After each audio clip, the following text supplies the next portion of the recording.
যদি শিখতে হয়, জানতে হয় বিশ্বলির দরবার ছাড়া রাস্তা। হাসান বসরি বললেন, রাত্রে দুরূদ পড়তে পড়তে নবীকে দুরূদ ও সালাম নজরানা দিতে দিতে ঘুমায়া যাবেন। ঘুমায়া যাওয়ার পরে দেখা যাক এরপরে কি করা যায়। আমি এটার দায়িত্ব নিলাম। সুবহানাল্লাহ কন্যা, এই ধরে পড়া মরে গেছে, দুদিন আগে কবরে চলে গেছে।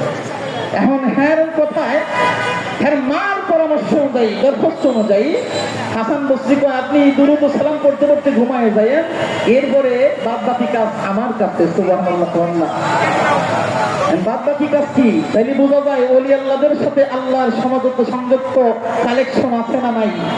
আরো যারা বলেন আছে না নাই?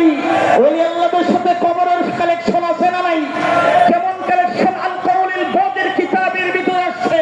হাসান বসরি বললেন, মা জানি সারেন নামাজ পড়ে, সেই রিকাত নফল নামাজ পড়ে নবীকে দুরূদ ও সালাম নজরানা দিতে দিতে ঘুমিয়ে যাবেন, বাদ বাকি কাজগুলো আমি দায়িত্ব নিই।